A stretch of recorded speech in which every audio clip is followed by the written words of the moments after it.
C'est une donc plongée dans l'histoire consciente, subconsciente et inconsciente de la planète.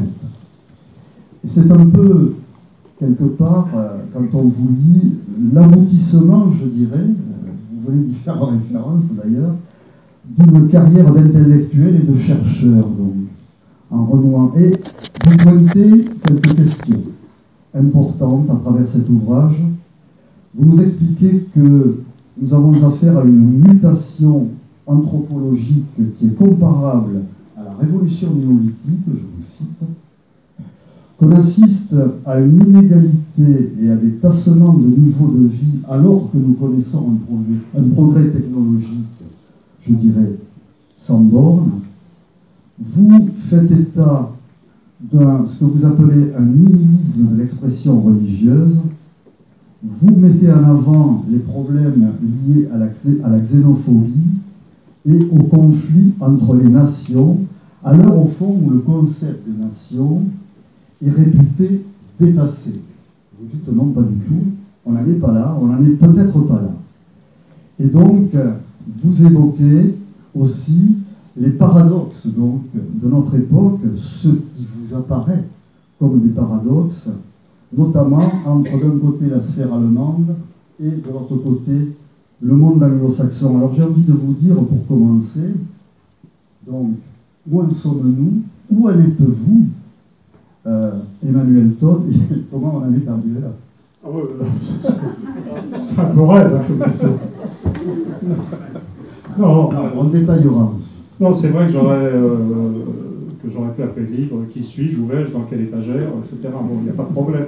Puisque le livre, en fait, boucle une vie de recherche, mais c'est vraiment la mobilisation d'une vie de recherche qui a mêlé l'analyse des phénomènes de fond, d'évolution lente, comme les structures familiales, des choses inconscientes, des choses un peu plus rapides, mais quand même de moyenne durée, qui s'étalent sur des siècles, comme l'éducation, l'évolution de l'éducation, primaire, secondaire, supérieure, et puis à toutes les étapes de mon existence, un intérêt pour le présent, pour la sphère consciente, pour la politique, avec ces interventions qui m'ont mené dans des eaux périlleuses. Voilà. Donc c'est un, comment dire, c'est le résultat d'une vie de chercheur. Donc je réfléchissais, j'étais en train de siroter un citron pressé devant le Capitole tout à l'heure, et je me disais qu'en fait ce livre est probablement beaucoup plus moi que moi maintenant. Oui, c'est la mentalité du retraité. C'est-à-dire qu'en fait ça, le livre représente ce que j'ai été dans ma phase la plus active, la plus vive, j'ai commencé à faire de la recherche à 20 ans. La date de bouclage du livre est le 17 mai de l'année dernière, qui était le jour du passage à la retraite. Et maintenant, je vais continuer à travailler. De toute façon, je ne sais pas faire autre chose. Mais dans l'esprit, c'est absolument impossible pour moi de distinguer ma vie de chercheur du sujet étudié. Mais pour être plus raisonnable et moins narcissique, j'ai vraiment voulu produire une synthèse de tout ce que j'avais fait, parce que j'ai travaillé sur plusieurs champs, en fait. Donc, il y a le premier bouquin que j'avais fait, La chute finale, c'était en fait quelque chose de mon point de vue d'assez léger. C'est-à-dire j'avais repéré quelques indicateurs statistiques stupéfiants de hausse de la mortalité infantile, et j'en ai, ça m'a permis d'avoir l'intuition de ce que le système communiste était périssable. C'est une méthode que je n'ai jamais abandonnée, puisque ce qui avait fait que je pensais l'élection de Trump possible, c'était la hausse de la mortalité, là, des Américains blancs de 45 à 54 ans. Donc l'idée qu'on peut passer du champ démographique à l'analyse politique immédiate, je l'avais depuis le départ, et ça continue de marcher excessivement bien. Mais En gros, je crois qu'il y a, le livre réunit 3 éléments de mon travail. Il y a une sorte de partie centrale qui était la découverte de l'existence d'une relation entre les structures paysannes traditionnelles en désintégration et le type d'émergence idéologique de la modernité. Pourquoi est-ce que certains pays ont fait une transition communiste, pourquoi d'autres se sont installés dans un libéralisme presque naturel, les anglo-américains, pourquoi la France a fait une crise libérale égalitaire, pourquoi l'Allemagne, le Japon ont fait des crises plutôt ethnocentriques autoritaires en phase de modernisation. Et j'ai expliqué ça par l'existence de structures familiales paysannes sous-jacentes, différentes. Bon, le modèle n'est pas fixiste, n'a jamais été fixiste, puisque c'était bien les structures en désintégration, dans le cas de l'Allemagne, du Japon, de la Russie, de la Chine, qui expliquaient l'émergence du communisme ou de ces idéologies ethnocentriques. Les structures familiales de pays comme la France du Nord ou le monde anglo-américain, finalement, sont plus stables, puisqu'elles étaient nucléaires en termes d'organisation des ménages dès le XVIIe siècle. En fait, toujours, puisque à l'origine, la famille était nucléaire. Donc, j'avais cette partie de ma recherche, c'est une hypothèse que j'ai émise au début des années 80, donc, que j'ai développée dans plusieurs livres. Comme ça avait fait scandale, les gens m'avaient tapé dessus pour ce truc. Enfin, en vérité, c'était beaucoup plus traumatisant pour moi que l'histoire Qui est Charlie, parce que à l'époque, quand j'avais trouvé cette association, que je me suis dit, je suis vachement fort, j'avais un peu plus de 30 ans, je suis le Newton des sciences sociales, je veux dire... alors j'avais écrit un peu vite, mais parce que j'avais peur d'être doublé sur le plan scientifique, puisque l'analyse des structures familiales progressait très vite. C'est mon métier. J'ai fait une thèse sur les structures familiales avec Peter Lansdett à Cambridge, qui était le pape de l'étude des structures familiales. Et Peter Lansdett lui-même a rejeté mon hypothèse. Les gens de Cambridge, mes premières emmerdes intellectuelles, je les ai eues en Angleterre, pas en France. Je veux dire vraiment avec des anthropologues anglais, des choses affreuses que je n'oserais même pas raconter, tellement ça a été traumatisant. Voilà. Donc, j'ai fait ce truc-là. J'ai écrit l'invention de l'Europe, ça m'a pris 7 ans pour montrer que j'avais raison. Et puis une relecture de toute l'histoire européenne, une obstination. Je me souviens, quand j'avais commencé, ma mère était vivante, j'avais un enfant, j'étais marié à une femme. Quand j'ai terminé l'invention de l'Europe, ma mère était morte, j'étais avec une autre femme, j'avais 2 enfants de plus, c'est pour dire c'est drôle que ça bouge en Europe. Voilà, voilà. Enfin, ça prouve surtout que, certes, je suis un théoricien des structures familiales, mais je suis un homme de mauvaise vie, et que je n'ai jamais été un familialiste de type pétainiste, travail, famille, patrie, ça c'est clair. Voilà. Bon, voilà. Donc, il y avait cette phase qui m'a occupé beaucoup de temps, mais en fait, dès le départ, je savais qu'il allait falloir un jour que j'étudie la raison de l'émergence de ces systèmes familiaux différents. Moi, ça ne m'a jamais fait plaisir. L'idée, si vous voulez, le problème, c'est un débat qui sort actuellement. Tout le monde est en train de dire, ah bah oui, alors Todd, il met... D'ailleurs, c'est bizarrement, c'est des chercheurs de l'INED, pas très doués, qui disent ça, et très idéologues eux-mêmes. C'est vraiment les types les plus idéologues de la boîte que j'ai croisés, je ne donne pas leur nom, vous pouvez les trouver dans le monde, dans l'idée, etc. Et qui disent que je mets les recherches au service de mon idéologie. Mais en vérité, je n'ai aucune idéologie, et c'est exactement le contraire. Et en particulier, le fait de découvrir une humanité segmentée par les systèmes familiaux, des systèmes familiaux déterminant des idéologies de transition, c'était une constatation empirique qui ne me faisait absolument pas plaisir. Dans mes goûts, mes préférences personnelles, je suis un petit Français universaliste. Ça serait tellement bien si tout le monde pensait comme les Français du bassin parisien. Mais empiriquement, on constate que ça ne se passe pas comme ça. L'histoire le montre, c'est pas la peine d'être anthropologue pour voir que l'Allemagne, la France et l'Angleterre, dans les années 30, étaient plutôt en divergence idéologique. Front populaire d'un côté, les conservateurs anglais un peu rabolos de l'autre côté de la Manche, et Hitler, c'était pas la grosse convergence européenne. Hein. Donc je retrouve des choses extrêmement malades.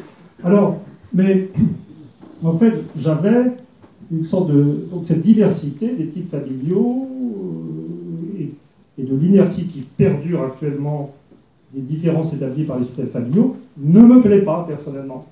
Un chercheur doit être capable, s'il pense qu'une chose est vraie, d'écrire des choses qui ne lui plaisent pas en tant qu'être humain ou sur le plan philosophique. Il y a un principe de, moi j'obéis à un principe de soumission absolue à la réalité, à la vérité. C'est mon idée de l'empirisme. Mais en ce qui concerne l'origine de la diversité des types familiaux, en fait, j'avais depuis mon premier livre une clé qui m'avait été donnée par un ami, qui n'est pas exactement un ami d'enfance, on se connaît depuis l'âge de 17 ans seulement, qui est un très grand linguiste, Laurent Sagard, qui lui, son domaine, c'est la généalogie des langues asiatiques. C'est un type tout à fait extraordinaire. Vous allez au restaurant chinois avec lui, si c'est un restaurant cantonais, il commande en dialecte cantonais.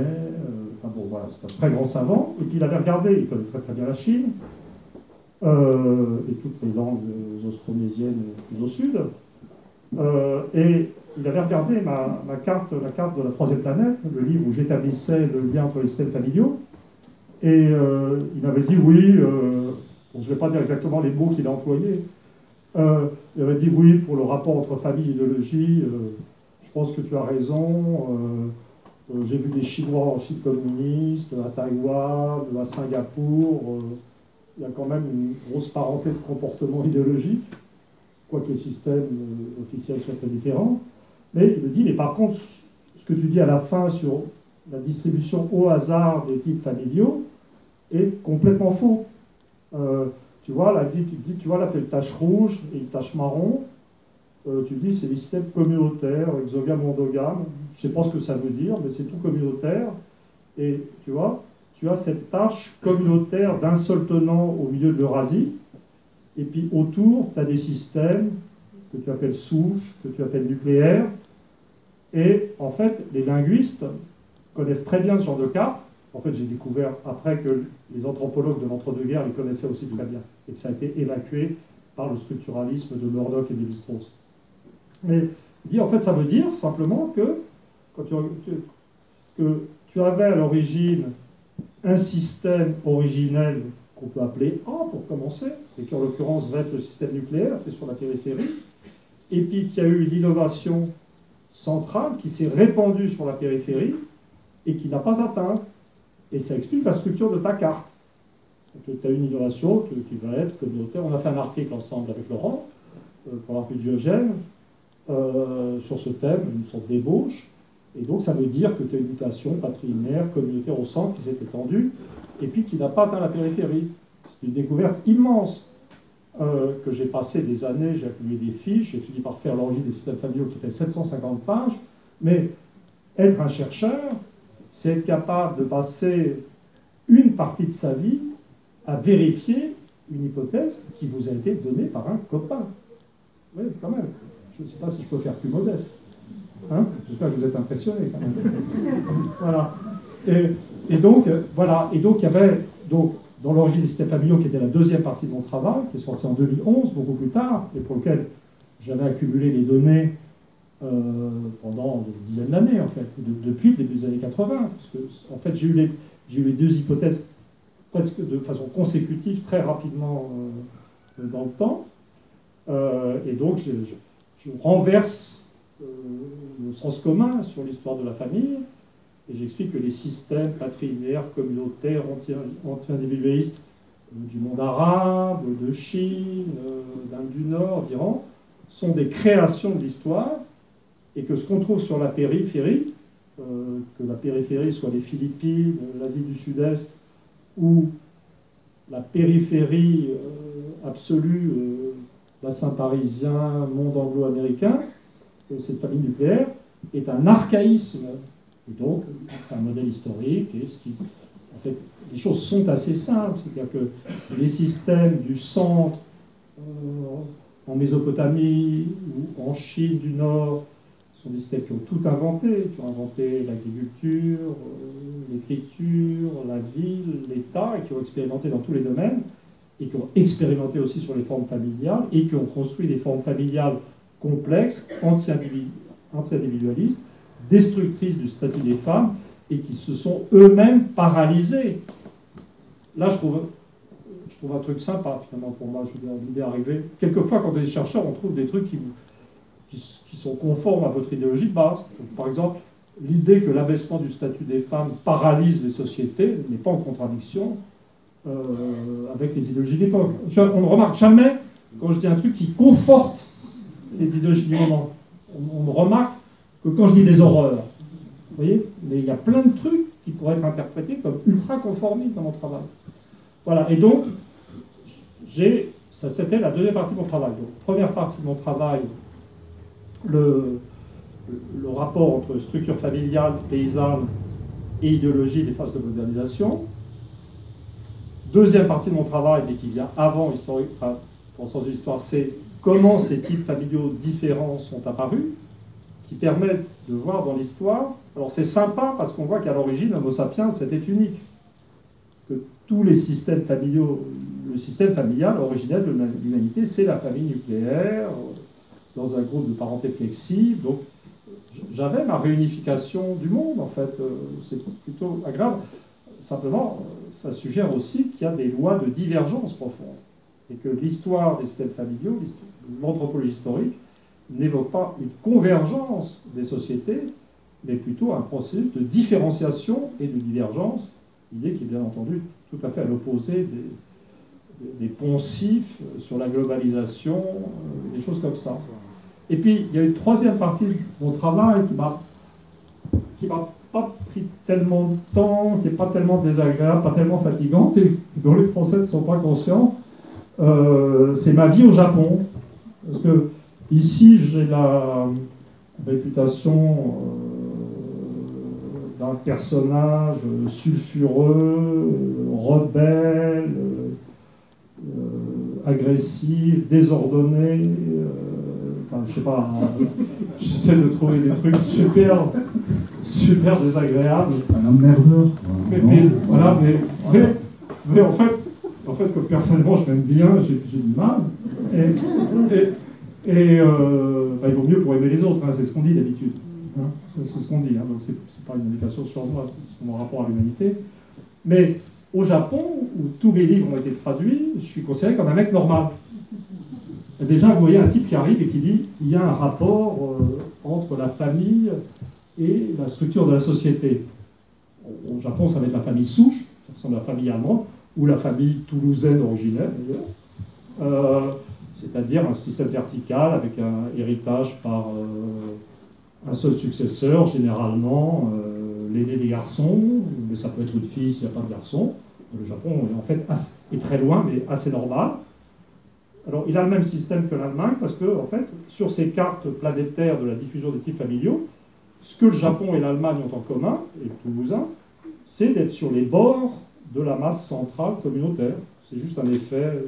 Ils sont périphériques, mais pas au plus loin, en termes de périphérie. Mais vous comprenez qu'un type qui arrive au Japon en disant la structure familiale, c'est vachement important pour la définition de la vie sociale, ils entendent juste un mec qui dit ce qui est l'idéologie officielle du Japon. Spontanément, le Japon pense comme ça. On pourrait dire, ah tiens, l'Europe a produit un empiriste néo-confucéen. Oui. Puisque c'est... Voilà. Donc, il n'y a pas de gros débat.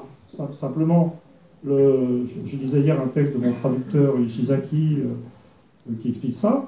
C'est que ce que je peux amener, ce qu'un modèle comme ça peut donner au Japon, c'est pas du tout... comment dire... Ça ne va pas du tout être perçu ici si ce modèle de différenciation des types familiaux, on a l'impression que je fragmente l'humanité, que je divise. On dit, comment? Il dit que l'Allemagne n'est pas comme la France, alors qu'on veut construire l'Europe, c'est dégoûtant. Vous voyez? Il fragmente l'humanité. Eh bien, si vous êtes au Japon et vous avez un type qui vous dit ah, ben, le Japon c'est la famille souche, ça produit ses effets, chose qui est totalement conforme à la vision japonaise du rapport entre la famille, l'idéologie, la société, mais qui dit, ah ben en Allemagne c'est pareil, c'est la famille souche aussi, dans le sud-ouest de la France c'est pareil, en Catalogne ou au Pays Basque c'est des systèmes assez proches, et ben la chose est perçue comme universalisante et tirant le Japon de sa singularité. C'est une chose que les gens ne voient jamais dans les modèles.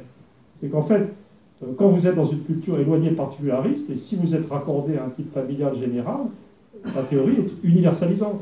Voilà. Donc sur ces bases, alors, comme les Japonais sont d'une courtoisie exquise, et que comme tout le monde, je suis mimétique, donc là-bas, je ne suis pas du tout un type excité, effrayé par les plateaux de télévision, mais un type courtois. Et puis, je me suis mis, de plus en plus, j'ai fait pour la presse japonaise du commentaire géopolitique. Donc sur la Chine, sur les rapports avec la Russie, et je suis considéré là-bas comme un type tout à fait raisonnable. Ce que je suis, vous voyez. Et en fait, alors je ne suis pas allé jusque-là, là-dedans, mais l'analyse finale du livre sur les pays anglo-américains, sur le Japon, il y a une comparaison du Japon et de l'Allemagne, dans lequel je parle de la nouvelle extroversion allemande, de la recherche de la puissance, de l'introversion du Japon, malgré leurs similitudes de systèmes familiaux. Quand je compare la Chine et la Russie, je parle du nouvel équilibre russe et des déséquilibres chinois, c'est le genre de commentaires que je fais depuis 10 ans dans la presse japonaise. Et donc j'ai fait une sorte de... Peut-être j'ai expliqué la méthode du livre, ça va, c'est bon? Oui, ça me parle. Parce que le problème, c'est ce que je disais avant de venir, c'est que je peux parler tout seul à l'infini. Non, mais j'allais au bout d'un moment, moi-même, je me saoule. J'allais vous couper, parce qu'il y a quand même des gens qui expliquent, ils disent Webtoon, ils nous expliquent, ils parlent de ce qu'on appelle l'essentialisme territorial, ils disent, ouais, il est un peu déterministe, ils plaquent systématiquement sur les... Parce qu'on va en venir à la situation actuelle, on va y arriver. Où vous pointez aussi les problèmes liés à l'éducation, par exemple, toute cette... où vous expliquez qu'aujourd'hui, donc, on est arrivé, notamment dans les pays occidentaux, entre autres, où on a donc un niveau d'éducation qui est tel qu'il y a une coupure très importante entre les élites, je dirais, et le reste. Et vous expliquez à partir de là ce qu'a donné, par exemple, le Brexit, ce qu'a donné l'élection américaine, et donc, y compris, vous avez aussi tout un discours sur la Russie, d'ailleurs. Oui, alors, le livre arrive à quelque chose qui est complètement immédiat, qui ne prend pas tellement parti, à part le post-script, où je décris ce qui se passe aux États-Unis, en Angleterre, en France, et où je commence, un peu à la manière de certains intellectuels britanniques, de militer pour l'idée d'une négociation entre les élites de masse et le peuple, ou entre l'élitisme et le populisme. Vous dites que la démocratie libérale a du souci à se faire. Comment Vous dites que la démocratie libérale a du souci à se faire. Oui, mais... oui, voilà. Mais il faut bien voir, donc, alors évidemment, je ne vais pas en parler ce soir, n'ayez pas peur, mais il y a toute une partie du livre au début, qui évidemment est ce qui m'a demandé le plus de boulot, sur lequel on me demande jamais d'en parler. Donc, par exemple, j'ai un chapitre sur la dynamique historique des systèmes familiaux africains, qui a dû me prendre 4-6 mois, je ne me souviens plus, qui est une ébauche, mais j'avais besoin pour montrer que l'Afrique obéissait aux mêmes lois de développement, ou à des lois parallèles de développement des systèmes familiaux que l'Eurasie, qui n'était pas traité dans mon tome 1 dans les systèmes familiaux. J'ai un chapitre, c'est celui qui m'a donné le plus de boulot, qui doit faire que 20 pages, et c'est qui concerne la famille juive antique originelle, et son rapport à la religion évidemment, mais à l'éducation, etc. Ça, c'est 8 mois de boulot, vision révolutionnaire de la famille juive, que je vous épargnerai, mais qui a beaucoup de sens pour moi. Et puis, quand on avance dans le livre, on avance dans des choses qui sont très évidemment d'une utilité immédiate. Et honnêtement, ce qui a le plus, c'est ce qui avait été sélectionné par les gens du Monde, qui ont publié quelques bonnes feuilles, comme on appelle ça, et qui ont eu un très bon coup d'œil, c'était l'analyse de l'évolution éducative et cette idée qui est très bien, qui est développée d'une façon complètement nouvelle et à la source, puisque la source c'est les États-Unis, qui ont 30 ans d'avance dans le développement éducatif, mais des idées qui étaient dans un bouquin qui s'appelait L'illusion économique, que j'ai publié en 1997, mais qui maintenant s'émure. Hein. On est 20 ans plus tard, donc l'idée peut être reçue, c'est vraiment très intéressant. Ça vaut la peine de vivre vieux, en fait, pour voir comment les idées, le temps que mettent les idées pour être acceptées. Et donc l'idée, c'est que les démocraties sont fondées sur l'alphabétisation de masse, mais des situations où tous les gens savent lire et écrire, et peuvent participer, et où il y a très peu de gens au niveau supérieur, ce qui veut dire que les gens d'en haut, s'ils veulent dire quelque chose et avoir un public, que ce soit des discours, des idéologies politiques, de la musique, enfin n'importe quoi, doivent parler aux gens ordinaires. Hein. Et on est entré, les sociétés, le développement de l'éducation supérieure, qui au départ a été perçu comme quelque chose de merveilleux, et la suite, et c'est la suite, et c'est merveilleux en un sens. En mai 68, on pensait que les étudiants, c'était la révolution qui suivait. Et d'ailleurs, à l'époque, ils étaient encore en bon terme avec les ouvriers. Ça paraît très très loin aujourd'hui. Et comment dire, mais aux États-Unis, dès le milieu des années 60, la proportion d'une génération faisant des études supérieures s'est bloquée au tiers à peu près. Et puis on a vu apparaître le premier exemple de fracture culturelle. Si je veux me débarrasser de l'expression fracture sociale, l'idée me vient à la seconde, il faut que je trouve autre chose. Fracture culturelle. Voilà, fracture culturelle. Et ben, le genre de truc en France dont on a pris conscience au moment de Maastricht, où on a commencé à dire les élites veulent ceci, le peuple est idiot, ou l'inverse d'ailleurs, ce discours élitiste et le populisme, en fait aux États-Unis, c'était arrivé à maturité au moment de la guerre du Vietnam. C'est là que c'est sorti, donc au milieu des années 60, et donc il y avait les étudiants dispensés de conscription qui manifestaient sur les campus contre la guerre, puis les ouvriers, qui étaient envoyés au Vietnam et qui restaient assez patriotiques. J'ai découvert ça en lisant un bouquin que je cite, tout à fait impressionnant, qui s'appelle Working Class War, la guerre ouvrière, etc., sur la guerre du Vietnam. Voilà. Et en fait, ça n'a fait qu'empirer. Et ce qu'il faut voir, donc il y a une description particulièrement cruelle, là, c'est vrai, dans le livre, du rôle d'académia. J'ai dit académia pour mélanger l'université, les grandes écoles et pour un concept général, qui a cessé d'être d'assurer un accès à un nouveau genre d'émancipation intellectuelle, même si on fait de la recherche dans l'université, le travail serait inconcevable sans l'utilisation de tous les articles de chercheurs sur tous les sujets. Il ne s'agit pas du tout de militer pour une destruction de l'université. Je ne suis pas un suicidaire quand même, mais le but social premier de l'université ou de la machine éducative n'est plus d'assurer l'émancipation, l'égalité, etc. C'est de trier la population en castes. Hein, c'est vraiment... et comme maintenant les gens savent que leur survie économique, ou plutôt la survie économique de leurs enfants, dépend de cette machinerie éducative de leurs enfants, et ben le conformisme se répand. L'idée d'être un élève indiscipliné, le concept d'élève brillant et indiscipliné qui était dominant à mon époque, et qui faisait la beauté du système scolaire français, où on était bon élève, on foutait la merde dans son lycée, je pense à moi en mai 68, on s'insulte avec le proviseur, et puis, hop, on passe son bac. Alors, bac 68, il n'est pas trop dur. Mais comme, bon, mention très bien, mon fils aîné, David, sa mère aussi avait passé le bac 68, disait que comme on avait le bac 68, ça n'allait pas et qu'il était le premier à avoir eu vraiment le bac et qu'il s'était fait tout seul. mais bon, mais après ça, après ce truc, je suis convoqué par le proviseur qui m'explique que certes je suis insupportable, mais que j'ai bien travaillé, mais ça c'est fini.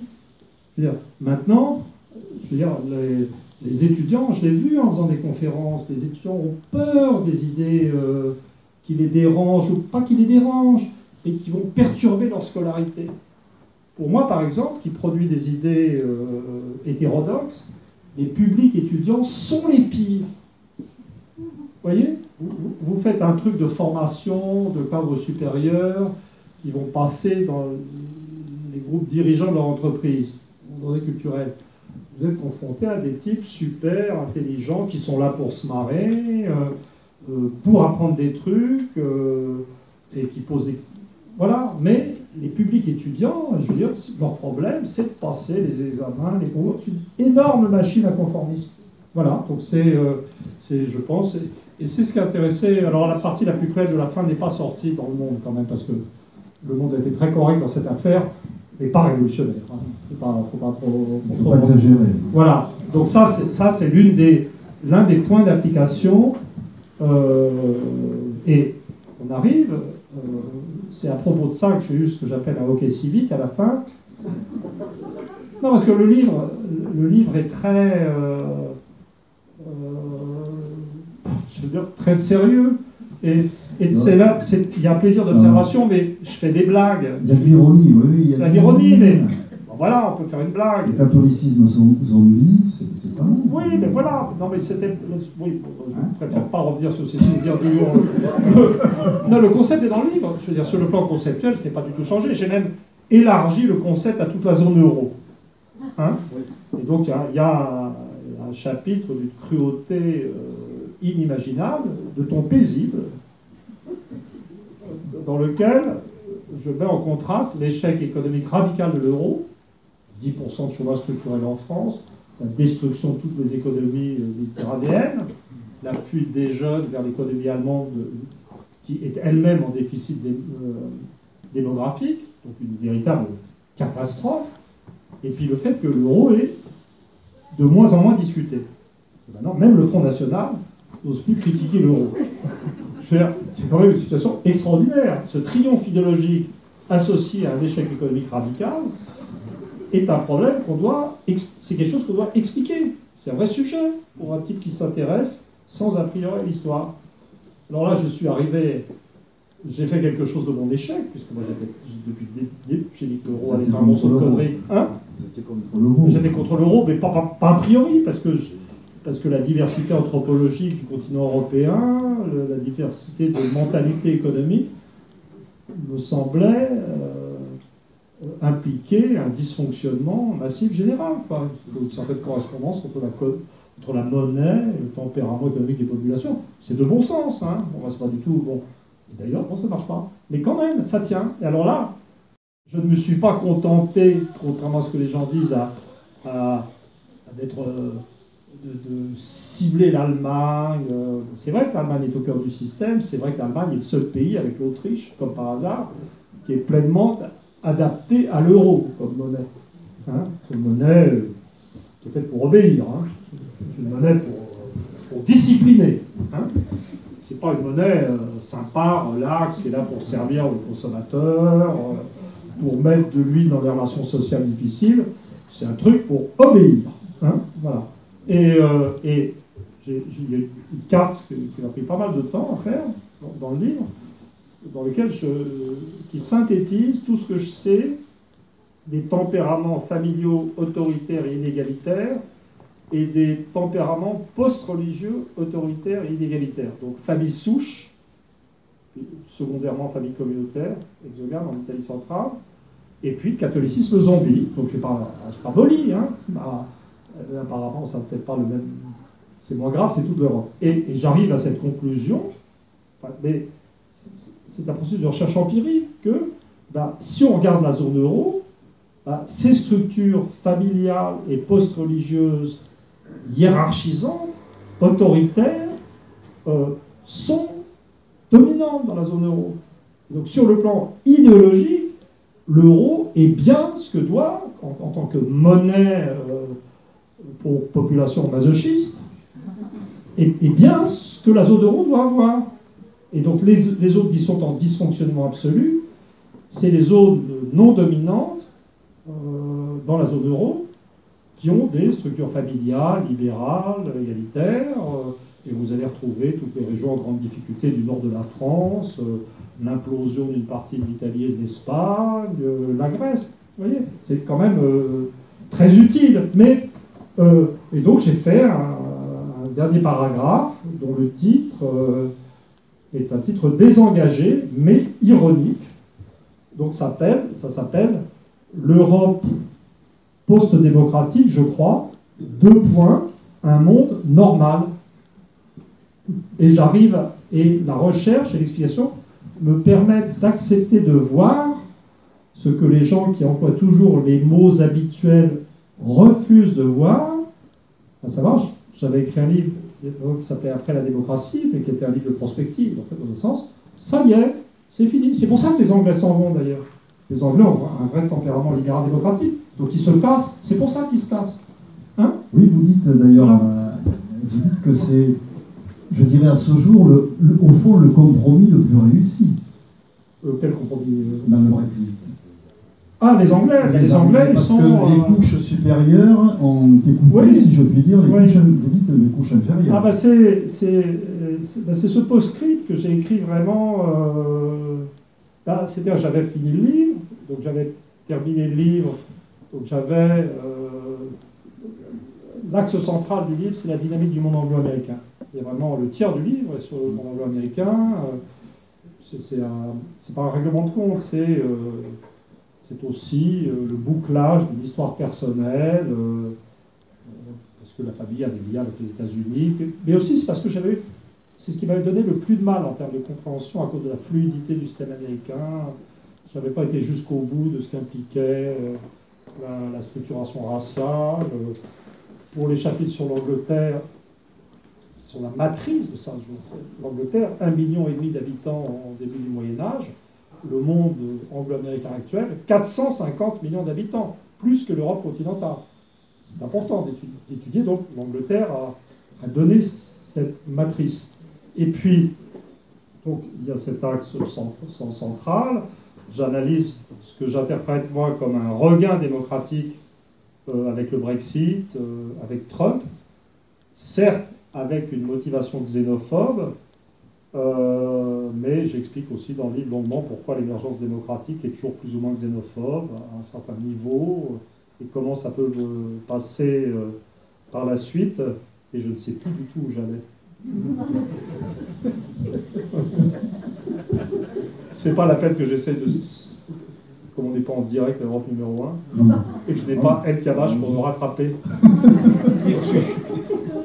Ça m'est arrivé une fois, il est excellent. Il a vu que j'étais sur le point de faire des plénaires, hop, il m'a envoyé une question de relance. Allez. Non, justement, on évoquait donc cette alliance des élites. Voilà, et donc, mais le livre, bon, voilà. Donc le livre, donc voilà, ça y est, j'en reviens. Donc j'avais donné l'exemple de l'Europe pour dire que le livre était ironique, mais au fond non engagé. Sur l'euro, je ne suis plus un militant contre l'euro, je ne vais pas rester tout seul. Je veux dire, devenir le dernier des Mohicans de la lutte contre l'euro. On peut avoir raison tout seul. Non, je veux dire, pour l'euro, je pense que peut-être que la situation va se débloquer parce que le Front National va arrêter de réclamer la sortie de l'euro. Et parce que ça va toujours parler. Et donc, du coup, le champ sera ouvert. Et donc, on peut imaginer dans les élites une crise spirituelle. Mais on sera dans quelque chose qui est dans l'ordre du para-religieux, quoi. Vous voyez, c'est normal, l'euro est une religion aussi. Donc, on peut avoir une crise spirituelle sur la monnaie. Tout d'un coup, tout le monde va se mettre à se débarrasser du veau d'or. Je ne sais pas. Je suis retraité, moi. Je ne vais pas faire ces trucs-là. Donc c'est plutôt, quand il dit l'Europe post-démocratique, un monde normal, on dit bon ben c'est fini, et si je me pose des questions d'ordre personnel pour ce rapport à l'idéologie, je me dis, est-ce que je vais pouvoir terminer ma retraite en France, ou est-ce que je vais devoir émigrer en Californie, comme c'est l'habitude dans ma famille quand ça commence à chauffer. Et donc je suis allé me recueillir, pas cet été mais celui d'avant, devant la Hollywood High School, où ma mère était réfugiée pendant la guerre, teenager, voilà. Mais ça, c'est pas du militantisme politique, c'est se tailler. C'est juste le contraire. Mais quand même, on ne peut pas s'empêcher. D'abord, je suis français, rien d'autre, il ne faut pas se raconter l'histoire. Hein. Et la France est quand même le plus beau pays du monde. Et donc j'ai fait ce post-scriptum qui lui est carrément engagé, en fait. Enfin, vraiment, même si c'est pas dit comme ça. Et où j'étudie, donc je constate partout l'existence de ce conflit entre les niveaux éducatifs. Et surtout, ce qui est plus important, je dis, non mais ce conflit est structurel et ne va pas disparaître.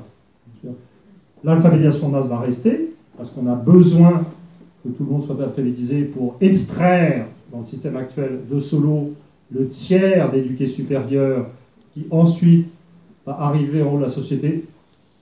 Ça c'est vrai, mais ce qui est vraiment rare, qui va se croire supérieur vraiment, alors qu'ils ont été dressés au conformisme.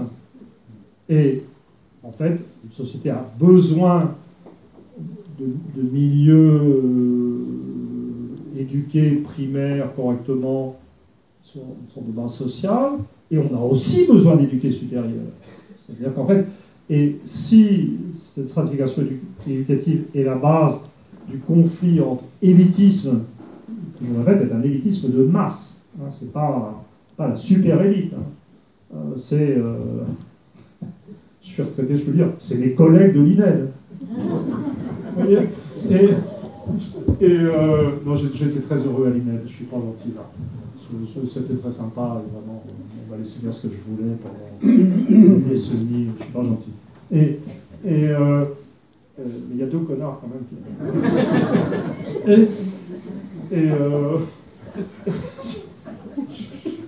Je suis désolé, c'est l'effet toulousain, chaque fois que je dis ça d'ailleurs aussi. Je le dis toujours. Il n'y a pas de Van Gogh, pardon. Comment? Il n'y a pas de Van Gogh. Voilà. Et donc, comment dire, et comme l'élitisme n'est pas possible, le populisme n'est pas possible, et donc la seule voie est une négociation. C'est-à-dire qu'il va falloir, ou plutôt le choix n'est pas entre élitisme et populisme, le choix est entre négociation et désagrégation pour un pays comme la France. Et c'est la même chose pour les États-Unis et c'est la même chose pour l'Angleterre. Et c'est très intéressant parce qu'on, comme je dis dans le bouquin, là on vient de vivre sur le plan électoral une sorte d'annus mirabilis du populisme ou de ce thème. Donc vous avez le Brexit, mais c'est les milieux populaires qui ont voté le Brexit. Les universitaires de, je crois, Cambridge a voté Remain à 70%. Et j'ai mon fils aîné, David, qui est universitaire en Angleterre, qui lui a pris la nationalité britannique, et je suis pas... Non, mais il est national maintenant, et qui me dit que l'état d'esprit des universitaires anglais, ils sont dans un état de fureur homicide vis-à-vis des Brexiteurs. Hein. Bon. Et les États-Unis, on retrouve la stratification éducative et le meilleur truc pour analyser les comportements électoraux. Aux États-Unis, même topo, c'est un peu complexifié par l'existence d'un comportement spécifique des minorités noires, hispaniques, etc., latino, etc. Mais la stratification éducative explique aussi, particulièrement dans le groupe blanc dominant, explique aussi la victoire de Trump. Mais ce qu'on peut dire quand même de l'Angleterre et des États-Unis, c'est que aux États-Unis, ils sont bloqués dans ce que j'appelle un état de schizophrénie dynamique, puisque Trump a été élu, il est président des États-Unis. Donc en fait, en un certain sens, on pourrait dire que la contestation, entre guillemets, populiste a réussi. Le Parti républicain a dû plier devant Trump, mais il y a toute une partie de l'establishment américain, de la presse, de l'université, de Silicon Valley, qui ne reconnaît pas la légitimité de Trump. Il y a des élites quand même qui ont voté Trump. Trump fait partie des élites. On aime ou on n'aime pas, mais c'est un New-Yorkais, il est très riche, lui-même d'ailleurs n'en a rien à foutre des vieilles thématiques religieuses ou raciales du Parti républicain.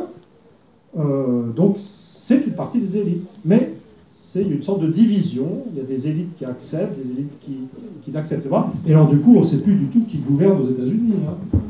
C'est pour ça que la politique extérieure américaine devient difficilement lisible. Quand les Américains tirent des missiles cruise, on ne sait pas très bien qui a pris la décision, en fait. Je reconnais que c'est un peu angoissant. S'ajoutant à l'angoisse du régime nord-coréen, ça, pas bon. Voilà. Mais bon, voilà. Alors, en France, par contre, où on a le même genre de clivage éducatif, au stade actuel, le conflit s'est résolu par l'opposé, c'est-à-dire par l'écrasement des milieux populaires, qui a pris une forme symbolique inouïe. Quand moi je voyais, j'ai regardé comme tout le monde, le débat entre Emmanuel Macron et Marine Le Pen à la télévision. Pour moi, c'est comme si Marine Le Pen, tout d'un coup, avait été de l'intérieur investie par le sentiment de domination symbolique de son électorat ouvrier du Nord. Elle a commencé à bégayer, enfin, métaphoriquement, devant Macron, et Macron, là, il était, en fait, les gens ne se rendent pas compte, mais quand vous passez à la télé, enfin, oui, comme ça, je pense sincèrement qu'il repassait son oral de l'ENA. Parce que pour les hommes politiques français, arriver au pouvoir, ça n'est pas gouverner, c'est parler comme à l'oral de l'ENA. Hein? C'est pour ça qu'ensuite ça ne va pas très bien, parce que c'est pas parce que vous passez l'oral de l'ENA que vous savez ce qu'il faut faire. Donc moi je suis convaincu que, je pense que Macron n'est pas très fort en économie en fait, comme souvent les inspecteurs des finances, qui sont un peu bas de gamme sur le plan économique, mais il avait cette espèce d'assurance, et puis on a vu la suite. Alors je pense qu'il y a beaucoup de hasard dans ce qui s'est passé, mais bon, on peut en reparler, mais le fait est qu'au stade actuel, en France, on est dans une situation de confrontation maximale, mais le problème reste posé. C'est-à-dire que si on continue comme ça, on sent déjà que Macron n'est plus respecté, mais n'a-t-il jamais été vraiment, hein, parce que moi je pense qu'il a été élu un peu par hasard, quand même, par défaut, parce que moins pire, inacceptable, mais moins inacceptable que Marine Le Pen.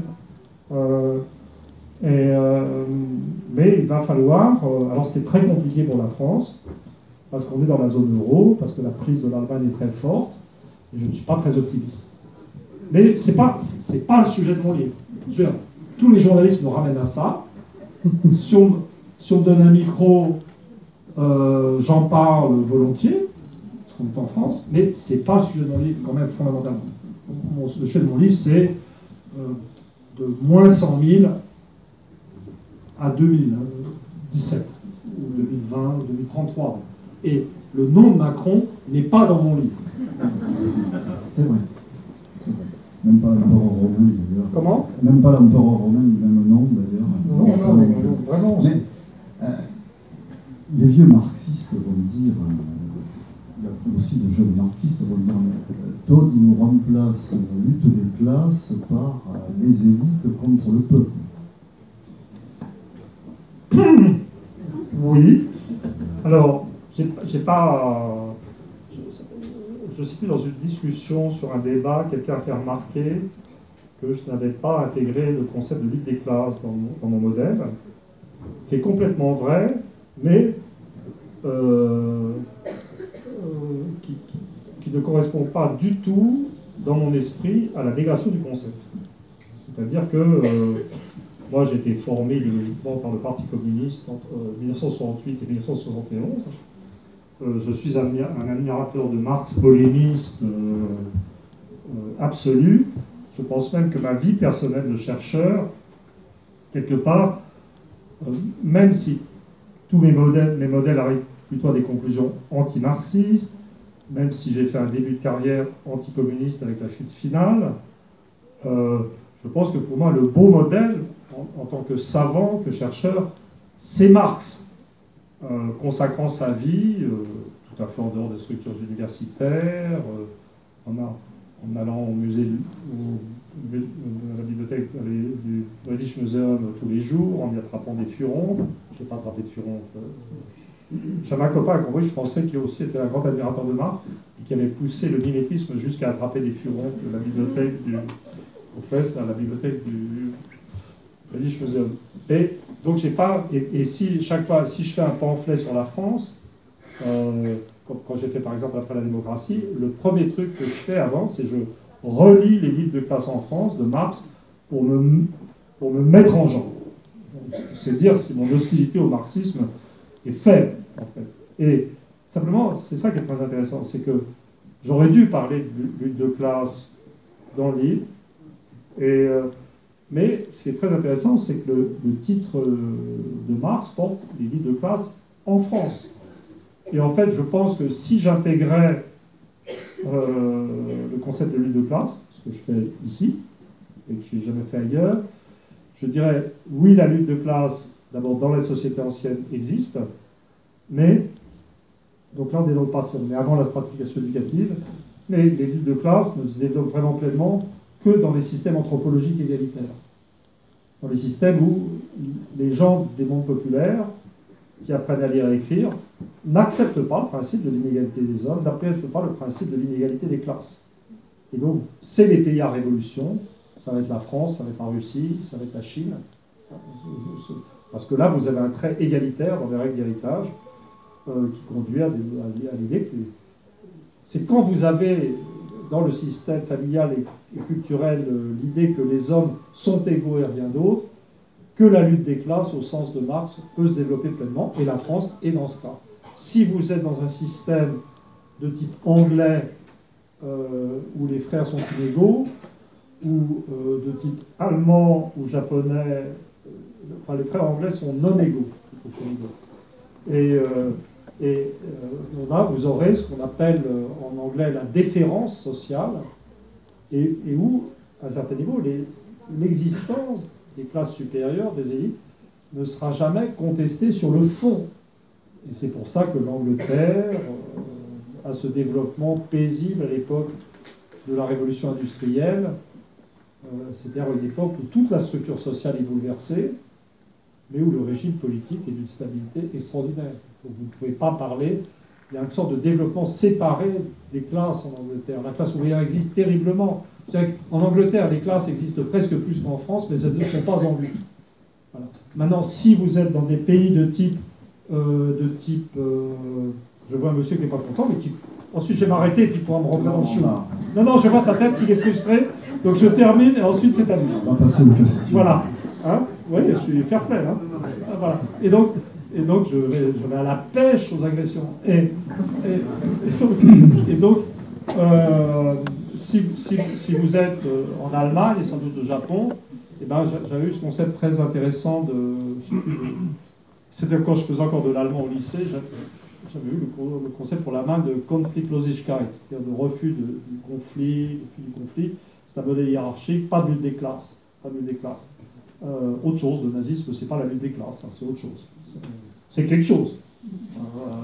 C'est révolutionnaire, mais c'est pas la lutte des classes. Enfin, voilà. Donc j'ai pas du tout d'hostilité au concept. J'ai pas de. Je pense qu'il y a toute une partie formatrice extrêmement utile dans le marxisme. Je pense que l'une des raisons, je terminerai là-dessus quand même avant de... vous parliez de ce que je dis de la Russie. Donc moi, les trucs qu'on dit sur il est germanophobe, il est russophile, enfin des trucs comme ça. Bon, alors maintenant, il y a aussi des gens qui disent que je suis anti-américain, alors je suis totalement pro-américain, mais comme dans le livre, la description des États-Unis est parfaitement cruelle sur le racisme, l'antimortalité, les gens croient aussi que je suis anti-américain, alors que je suis sur le point de faire des offres de service à la CIA. Enfin, c'est vraiment n'importe quoi. Donc sur l'Allemagne, le livre est rempli de... il y a un chapitre sur le protestantisme et l'alphabétisation universelle qui dit clairement que l'Europe doit son développement en Allemagne. À mon avis, il y a des façons d'être plus germanophobe que ça. Je ne sais pas comment vous le sentez. Je dis juste que l'Allemagne est différente. Et quant à la Russie, je ne suis pas poutinophile. Et puis de toute façon, la Russie n'a plus besoin de personne à l'extérieur, parce qu'elle est stable, elle a retrouvé sa stabilité sociale, et j'ai de nouveau perdu le fil de ce que je disais. C'était justement un sujet de la Russie, la stabilité, le Poutine. Mais j'allais quelque part. Et j'allais vous interroger, donc, est-ce qu'on peut expliquer cela avec le système familial tel que vous l'abordez? Oui, c'est ça, c'est un exemple. L'émancipation des femmes. Oui, c'est-à-dire que, en fait, Russie. j'essaie d'expliquer mon attitude, c'est-à-dire que c'est vrai que quand le communisme est tombé, j'ai été heurté par... j'ai vu, moi quand la Russie était puissante, j'écrivais des livres pour dire qu'elle se cassait la gueule, et j'étais d'un anticommunisme sans faille. Hein? Et puis, vous aviez partout des gens que je trouvais assez complaisants vis-à-vis de la Russie soviétique. Vous voyez? Et puis du jour où le communisme est tombé, où la Russie a été très affaiblie, alors là, il n'y avait plus de problème. Hein? Alors que les Russes venaient de se débarrasser de leur système totalitaire, essayaient de construire quelque chose de plus démocratique et libéral, alors là, tout le monde s'est acharné contre la Russie. Alors là, j'ai eu un moment d'énervement, et là, peut-être, j'ai eu un petit accès de russophilie. Vous voyez? Et puis je garde quand même une vision de l'histoire réelle. Donc, dans l'histoire, la Russie, j'en parle quand même à la fin, c'est ce pays qui produit des systèmes inacceptables dans l'histoire pour les Russes eux-mêmes, et puis qui sauve le monde. C'est quand même l'armée rouge qui a détruit la Wehrmacht. Hein, c'est pas les autres. Donc, on a une dette. Et j'étais très choqué de ce... Mais là, c'est plus ça. L'important dans ce livre, c'est de comprendre, d'abord de mesurer le retour de la stabilité à la Russie par la baisse de la mortalité infantile, que j'avais saisi montant à l'époque du communisme. Donc là, je veux dire, il y a pire. Quand on regarde les choses, la Biélorussie, vous savez, le dernier dictateur d'Europe, Lukashenko, maintenant la mortalité infantile y est plus basse qu'aux États-Unis. Tellement ça marche mal. Mais ça, on est assez peu informé là-dessus. Mais, donc ça, la baisse des taux de suicide, la mortalité des hommes reste extrêmement élevée en Russie, mais elle baisse, la remontée de la fécondité, toute une analyse empirique. J'explique le dynamisme éducatif, culturel, technologique de la Russie par le fait qu'il y a une sorte de paradoxe russe. C'est un système familial communautaire et patrilinéaire à l'origine de type chinois ou indien, mais très récent et où le statut des femmes est resté très élevé. Donc une sorte de paradoxe russe fondamental, une structure collective très forte avec un rôle très important des femmes qui donne à la Russie cohésion et dynamisme. Voilà, donc il y a des choses comme ça, mais c'est pas, dans mon esprit, c'est pas une prise de parti, c'est juste accepter de décrire la réalité. Et évidemment, un type comme moi ne pourrait pas vivre en Russie. En Californie, aucun problème. Mais en Russie, ça me paraît difficile. Bon, on va peut-être prendre alors, un temps de questions. C'était sur le alors, je n'ai que micro. Vous avez quelques doigts que vous pouvez lever. Donc je me déplacerai. Ceux du fond peuvent se rapprocher aussi pour poser des questions. Et ensuite, alors je demanderai, vu l'assistance, de poser des questions relativement brèves et concises, de façon à ce que Emmanuel puisse y répondre lui aussi de façon brève et concise. Alors, on va peut-être donner la parole à monsieur. Ah ouais. Non, je m'excuse, ça n'a pas de rapport avec le sujet, du moins direct, mais c'était au sujet de la lutte des classes. Oui. Oui, la lutte des classes, je ne suis pas tout à fait d'accord avec vous. Ce n'est pas parce qu'elle ne s'exprime pas sur le plan politique et idéologique qu'elle n'existe pas en réalité en matière sociale et économique. Donc, voilà. Donc, à mon avis, elle est générale. Mais bon, c'était une parenthèse, c'est pas le sujet. En tant qu'historien, j'ai un peu de mal à traiter les phénomènes qui ne s'expriment pas. Voilà. Vous voyez, ça me rappelle le débat de l'autre jour avec Badiou, qui est une sorte de marxiste platonicien pour lequel existe une réalité au-delà de la réalité. Et moi, pour moi, empiriste de formation anglo-saxonne, à la recherche, il n'y a pas de réalité au-delà de la réalité. Mais je reconnais que c'est une faiblesse, on n'a pas. Vous vous souvenez de la déclaration de Warren Buffett? Oui. La guerre des classes existe et c'est la nôtre qui la gagnera. Oui, mais c'est un type qui s'exprime. C'est un type qui s'exprime et bon, d'accord. On va. Mais c'était sympa. Voilà. Moi, j'ai été marqué par après la démocratie. J'ai été très intéressé par cette question des structures familiales parce que moi-même, je suis dans un endroit où il y a des structures familiales minoritaires. Où ça? Moi, je viens du Pays Basque. Ah bah oui. Mais à la fois... Les gens du Pays Basque, depuis le début, comprennent les modèles. Et à la fois, je me dis, mais que valent les modèles que vous présentez aujourd'hui, dans la mesure où, par exemple, au Pays Basque, il y a 30 000 personnes qui se sont installées ces 10 dernières années qui ne sont pas originaires du Pays Basque. De la même manière, le TGV a complètement transformé la population qui vit dans le sud-est de la France. Est-ce que finalement, la mobilité a complètement aplani ou dilué les structures familiales?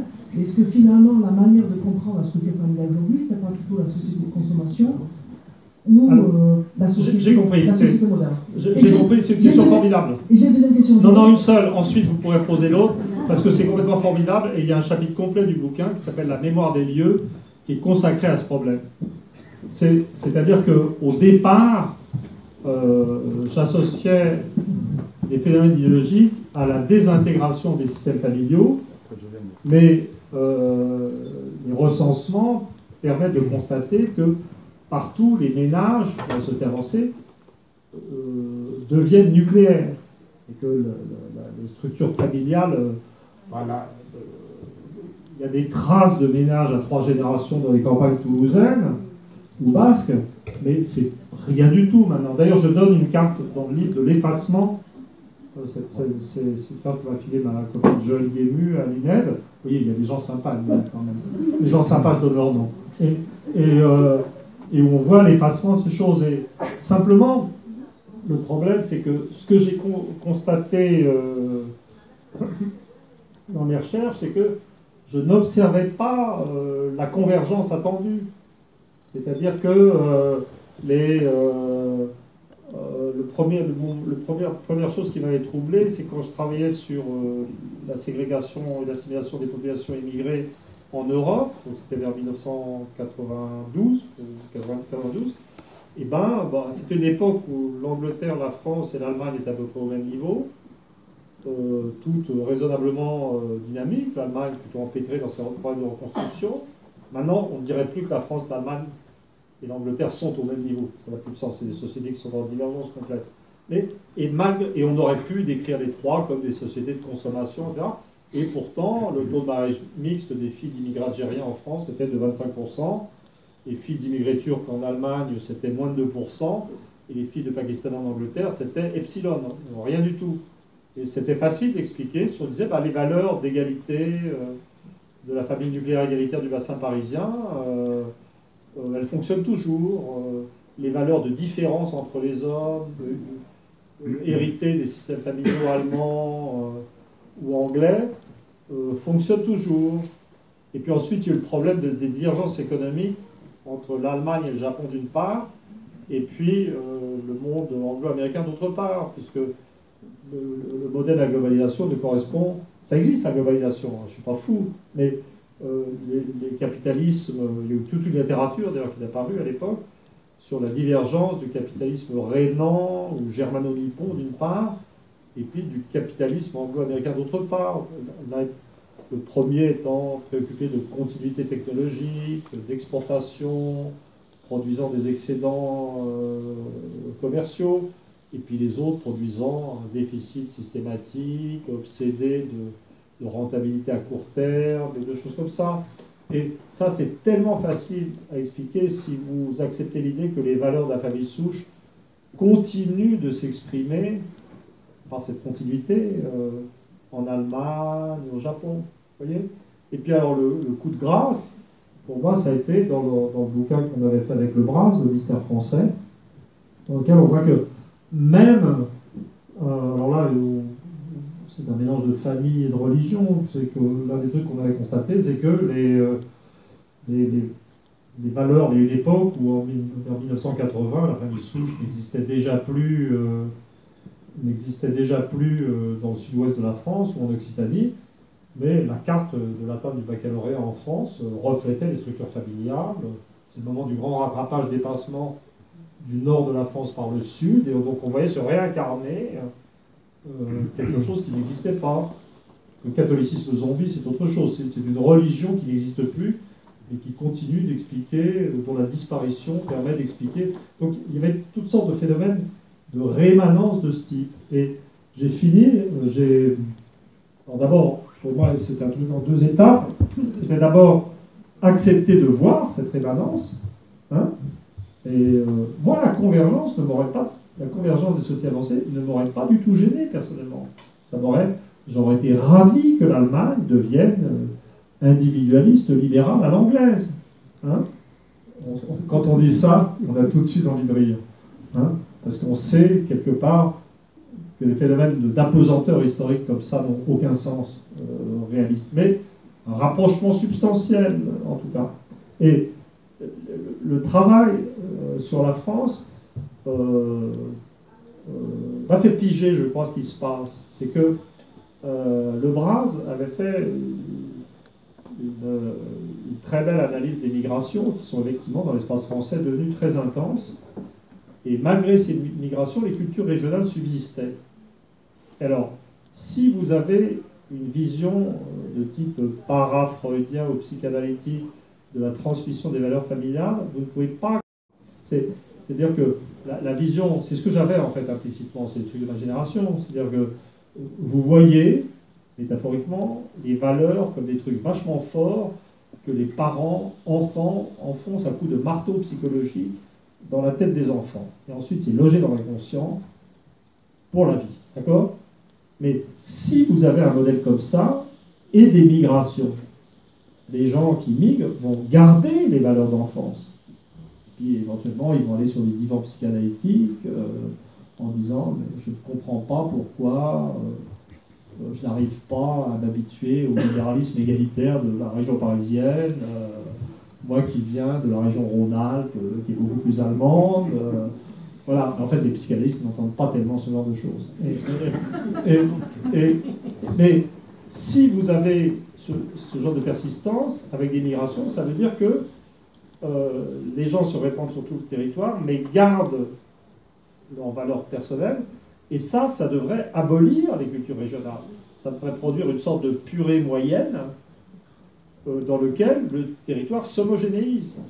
Si vous voulez expliquer la persistance des cultures régionales, c'est là que le modèle me plaît beaucoup, vous devez faire l'hypothèse que les valeurs portées par les gens ne sont pas fortes, mais faibles, et qui peuvent en changer, pas aussi facilement que de changer de chemise.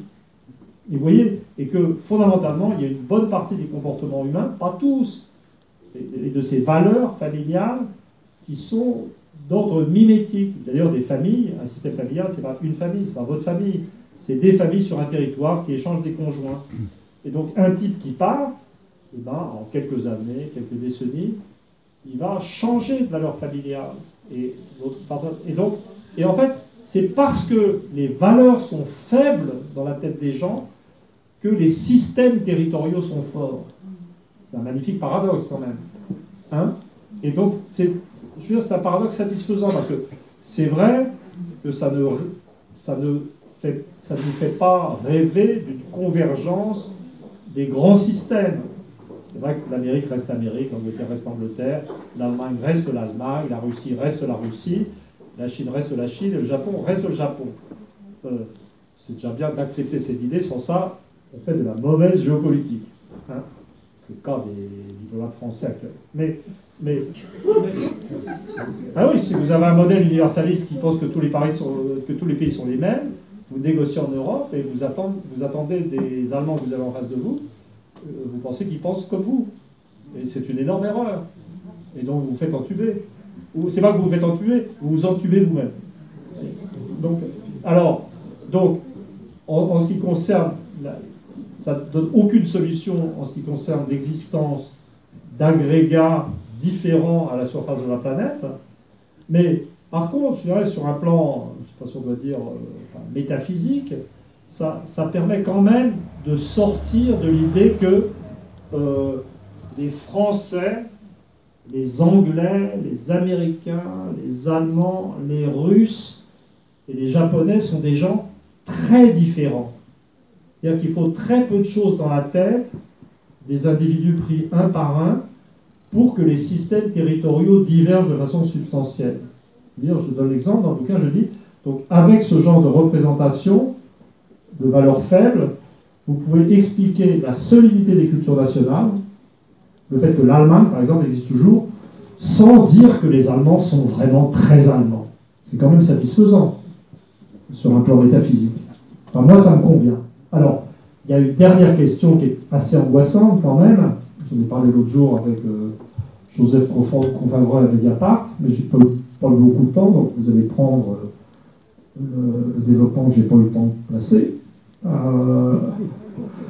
C'est que, j'ai suggéré quand même, c'est que si vous êtes dans l'idée de valeurs fortes transmises par l'éducation sur un modèle psychanalytique, vous êtes dans un modèle qui semble effectivement qui n'est pas sympa pour la notion de liberté humaine. Hein? Mais honnêtement, si vous dites que la régulation des valeurs se fait par un mimétisme généralisé où chacun fait comme le voisin, vous n'êtes pas tellement dans la liberté humaine non plus. Et surtout, ça peut produire un autre genre d'intolérance. Donc, sur la liberté humaine, je ne suis pas racheté par ce modèle. Voilà. Alors, pour terminer, et sur la France, je commence à réfléchir à certains indicateurs qui suggéreraient qu'avec le BRAS, on a très correctement saisi la permanence des cultures familiales et religieuses dans la dernière période de l'histoire de France, qui permet d'expliquer Maastricht, le vote Front National dans certaines régions, des choses comme ça. Mais je me demande si là quand même, j'ai quelques indicateurs que je ne vous donnerai pas, qui suggèrent qu'on est peut-être au bord de l'implosion finale des cultures régionales françaises. Mais c'est dans un prochain épisode. Ça ne va pas rassurer les Occitans. Mais la fusion des cultures françaises dans l'Hexagone, c'est dans un pays très unifié, qui vient d'être complètement unifié sur le plan linguistique depuis la guerre, et bien entendu, ça ne dirait rien de la différence américaine, de la différence anglaise, japonaise ou allemande. Oui, bonsoir. Je voudrais vous remercier déjà pour votre œuvre et revenir rapidement sur la politique. Ça fait 10 ans que je rêve de voter pour vous, je pense que j'ai abandonné l'idée. La question que je vais vous poser, c'est pourquoi est-ce que pourquoi vos idées sont absolument inexistantes, que je qualifierais de Brexit sympa, de Frexit sympa, en fait, si on résume votre ligne politique, je ne peux pas voter pour ça. Est-ce que vous pensez que cette ligne politique de réconciliation entre les classes est un avenir dans notre classe politique ou pas? Alors, honnêtement, j'ai envie de répondre une chose et son contraire. C'est-à-dire, si je vois ce qu'a été ma vie de chercheur et mes interventions politiques, je suis résigné et je serais plutôt arrivé à la conclusion que finalement, peut-être que les sociétés ne veulent pas savoir la vérité sur elles-mêmes et que dire des choses empiriquement vraies, là, voilà, donc terminé. Maintenant, j'ai quand même, et finalement, j'ai atteint un maximum d'aliénation, ou peut-être même une sortie de piste, au moment où j'ai fait Qui est Charlie. Donc j'ai eu l'occasion de dire plusieurs fois à la radio ou à la télévision que c'était un livre dont j'étais très fier, mais dont j'admets qu'il, dans le contexte de violence de sang, il était d'une très grande violence. Et pour moi, c'était quand même un moment si je sortais de la communauté nationale, en fait, ou des classes moyennes plutôt, des classes moyennes de mon milieu. Et ça m'a libéré, et ça m'a rendu malade d'abord. Et puis j'étais vraiment sincèrement triste pour les gens qui étaient blessés. Mais ça m'a libéré, et ça m'a permis de terminer ce livre d'une façon non politique, ou presque non politique, à part ce recueil final. Mais la question est finie, j'ai pas votre âge, j'ai une modeste retraite qui va être érodée par l'inflation et les taxes de plus en plus grandes qui vont amener la politique Macron. Si je crée un parti todiste, est-ce qu'il a un avenir? Non, non, il n'a aucun avenir. Ne perdez pas votre temps. D'accord. Parce que c'est pas comme ça. Si vous voulez être optimiste, ça peut se passer autrement. Mais de toute façon, super. Vous savez, moi j'ai le syndrome de Groucho Marx. Vous savez, je ne voudrais jamais être membre d'un club qui accepterait des membres comme moi. Vous voyez, Et puis j'ai un défaut, c'est pour ça que je mets des gens en état d'insécurité, parce que je ne supporte pas d'être en situation d'autorité. On voit bien que je n'accepte pas d'obéir. Mais ce qu'on ne voit pas, ou ce qu'on formalise mal, c'est que la contrepartie du refus d'obéissance, c'est le refus de diriger. Donc je ne suis pas fait pour la politique. Mais vraiment, bon, c'est pas... voilà, vraiment, il ne faut pas faire son temps avec des trucs comme ça. Mais je suis vraiment insécurisant, en fait. Mais j'étais très surpris de, sortant ce livre après le maximum d'aliénation de la société politique française qui a été pour moi après Charlie, j'ai été surpris par la bonne réception de celui-là. Vraiment, c'était très surprenant. Vous voyez, alors, vous pouvez dire d'un côté que c'est le côté magique de ce pays, où on peut s'en foutre sur la gueule avec la plus grande violence, et puis ensuite, je ne sais pas si on pardonne, ou si on oublie, on passe à autre chose. Il y a un côté vraiment magique dans la législation française, mais qu'on avait déjà vu dans les élections présidentielles. On fait chier pendant 10 ans avec les musulmans, et puis un type qui ne parle pas du tout d'islam mais d'autre chose est élu. Il faut lui reconnaître ça, Macron, quand même. Donc voilà. Mais j'ai été quand même frappé, pour répondre sérieusement, par la façon dont la thématique dans le livre, qui contient des tas de choses, en fait, vraiment, j'aurais tellement aimé que les journalistes français débattent de la structure de la communauté villageoise anglaise du XIIIe siècle, du passage de la famille nucléaire indifférenciée à la famille nucléaire absolue dans l'Angleterre du XVIe, XVIIe siècle. Ça ne vous a pas frappé, sans doute. Ou de la dynamique des systèmes familiaux africains. Voilà. Mais vraiment, la thématique de la stratification éducative et des problèmes que ça posait pour la société française est vraiment très bien passée. Est vraiment très bien passée. Et la thématique d'une négociation entre les catégories supérieures et inférieures a été pas mal reçue, finalement. Donc c'est pas moi, ça. L'important, c'est pas ce que je pense ou le rôle que je peux jouer. Moi, je produis des idées, des interprétations. Et on ne peut pas exclure que un jour, à moyen terme, ou bientôt, il y ait un renversement d'attitude dans la catégorie supérieure. Parce que là, avec Macron et avec la politique de Macron, on est vraiment au bout du bout. C'est-à-dire que vous avez un type... D'ailleurs, même l'élection de Macron m'a semblé refléter... il y a eu un effet de souffle de vide. Vous voyez, donc vous avez ce type... C'est extraordinaire, l'élection de Macron, parce que la théorie sur laquelle Macron s'est fait élire, c'était la vision de l'UMPS du Front National. Macron est le type qui a appliqué la théorie du Front National. Il a dit il n'y a plus de différence entre le PS et la droite. Hein, et il dit on va faire l'union de la gauche et de la droite. Alors, premier paradoxe, adopter la théorie du Front National produit l'écrasement du Front National. C'est quand même magique. Mais maintenant, on est au deuxième truc, qui est que, il y a deux choses. La politique de la gauche économique et la politique de la droite, c'était la même. Elle ne marchait pas. Hein, et donc, vous avez un type qui vous dit, je vais faire la synthèse des politiques de la gauche et de la droite, qui sont les mêmes et qui ne marchent pas. Vous voyez, c'est extraordinaire. Je peux vous dire comment ça va se passer. Flexibiliser le marché du travail, c'est ce qu'on fait toujours. La flexibilisation du marché du travail, ça se fait on le fait pour faire baisser les salaires dans le contexte d'une compétition intra-européenne. que si on fait baisser le coût du travail en France, c'est contre les Espagnols, les Italiens et les Allemands. Alors, contre les Espagnols et les Italiens, on peut obtenir certains résultats, peut-être. Vous pensez que les Allemands vont se laisser faire?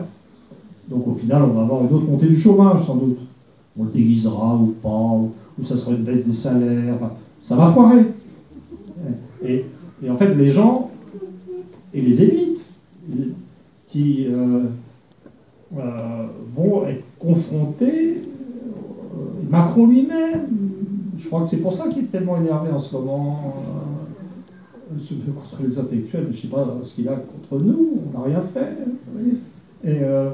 Et c'est que le président de la République française, dans le contexte de l'euro, n'existe pas.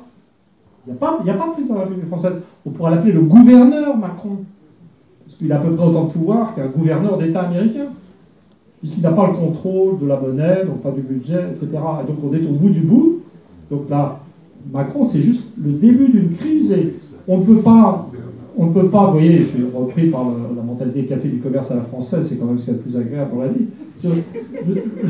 Vous ne pouvez pas exclure que tout d'un coup, à un moment donné, une vague de désespoir se répand dans les classes supérieures et moyennes françaises.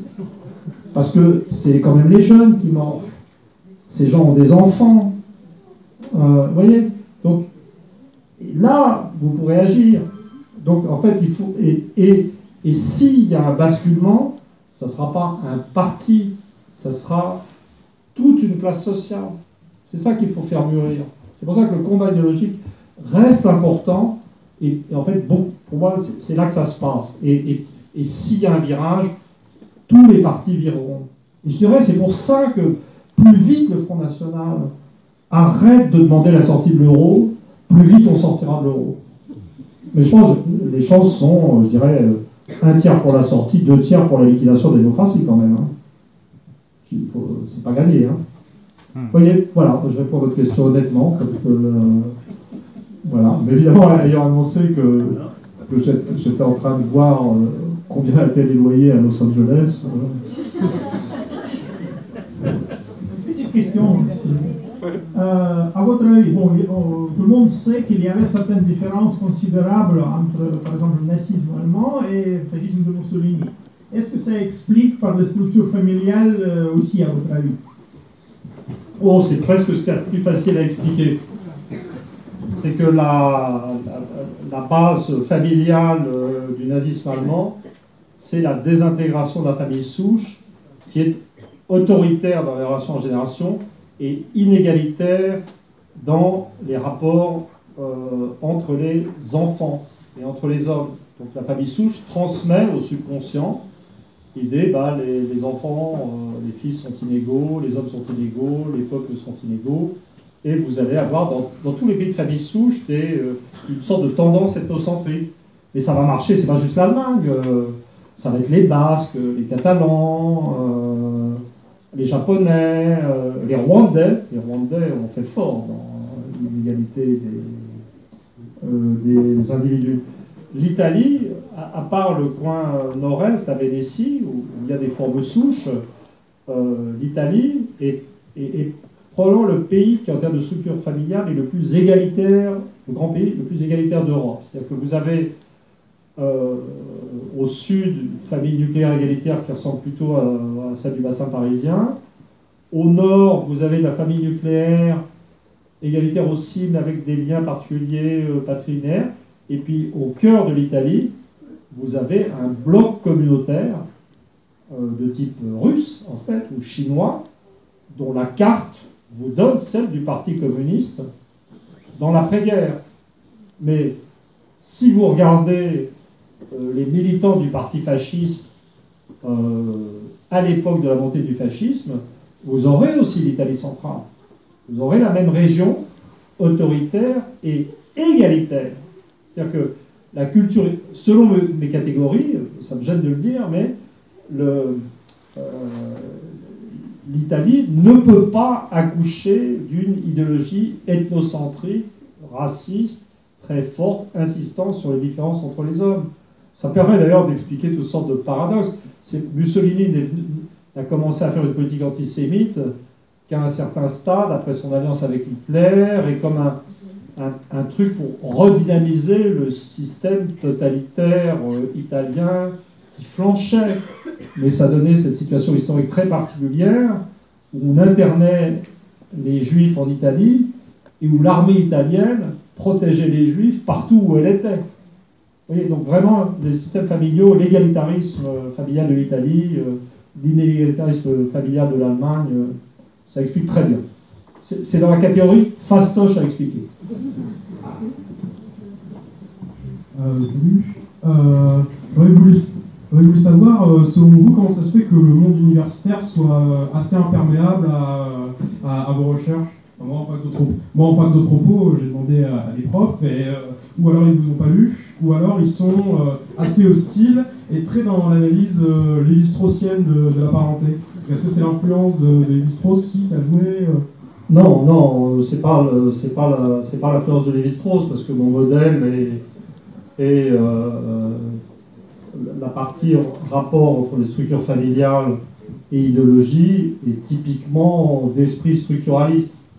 Alors, la partie sur la diffusion des systèmes familiaux, c'est le contraire, c'est diffusionniste. Mais c'est pas ça. De toute façon, ça serait trop cruel parce que Lévi-Strauss était un cousin de ma grand-mère. Nous avons un ancêtre commun qui était le directeur des bals de Napoléon III et compositeur de musique, Isaac Strauss. Nous, dans la famille, on l'appelle familièrement le petit Strauss. Parce que le grand Strauss, Richard, était à Vienne. Donc voilà, non, c'est juste, je suis... voilà, bon, je sais pas pourquoi je dis ça. Non, l'hostilité des universitaires, je crois que c'est pas à moi de l'expliquer. Vraiment, je peux donner des éléments d'information supplémentaires pour les gens qui veulent réfléchir sur la question, mais je ne peux pas l'expliquer. D'abord, je pense que c'est une hostilité qui va au-delà des universitaires. Il y a ce problème de tout ce que j'ai entendu, l'histoire des modèles déterministes. Je peux dire que les premiers ennuis avec les universitaires, je les ai même pas eus en France. Je les ai eus quand j'étais étudiant en Angleterre. C'est avec des anthropologues très connus en Angleterre qui m'ont fait des rapports de thèse dégueulasses. Il y a des jours où je me demande vraiment comment j'ai survécu intellectuellement. J'ai eu ma thèse, hein. Je suis docteur en histoire de l'université de Cambridge, c'est quand même mal. Et je ne sais pas. Honnêtement,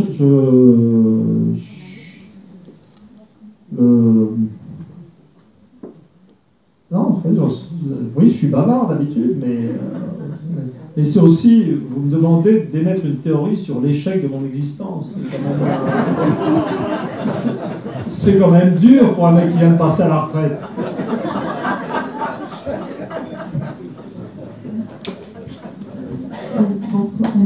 Parce que, sincèrement, quand j'ai publié La Troisième Planète, que j'avais trouvé ce lien, j'étais terrorisé à l'idée d'être doublé, vous voyez, par un type qui aurait trouvé avant moi. Et donc vraiment, et puis c'est, je ne peux pas expliquer, mais je peux dire l'ampleur du rejet, c'est-à-dire que les gens, c'est pas que les gens ont, alors c'est plus du tout aussi absolu, hein. Il y a une pause quand même. Voilà, c'est pour expliquer les raisons de mon non-suicide. La réédition de La Troisième Planète et d'Enfance du Monde, qui observe le développement éducatif, dans un volume qui s'appelle La Diversité du Monde, est suivie d'une postface qui est faite par un type qui s'appelle David Lebrise et qui, comme son nom ne l'indique pas, est aujourd'hui toulousain, et que je dois voir demain matin d'ailleurs, et pour travailler, et dans lequel il a tout à fait noté que il y a des gens aux États-Unis, aux Pays-Bas, en Pologne, qui s'intéressent tout à fait à des travaux. Donc, probablement que si l'hypothèse finit par percer, ça sera hors de France, et nous retombons sur un cas de nul n'est prophète dans son pays. Voilà. Mais réellement, la résistance des milieux académiques français a été tout à fait extraordinaire, parce que les gens ont juste refusé de regarder mes données. Vous voyez ? C'est-à-dire de dire, alors que si vous acceptez de regarder la carte du communisme vers 1975 et puis la carte des structures familiales communautaires, c'est juste impossible de nier l'existence d'un rapport. Et donc, ça m'a mis dans cette situation curieuse. Si vous regardez mes livres successifs, bah, c'est moi qui dois faire le boulot de travail critique sur les erreurs sur les systèmes familiaux. Donc, de livre en livre, je dis, bah là, sur la Belgique, je me suis trompé dans la catégorisation. Dans ce dernier livre, là, je dis que pour les Irlandais, je m'étais trompé dans le destin des immigrés et que les Irlandais sont arrivés aux États-Unis avant l'établissement de la famille souche en Irlande à une date très tardive. Voilà. Mais vraiment, oui, je peux en parler longtemps si on lance dessus, mais c'est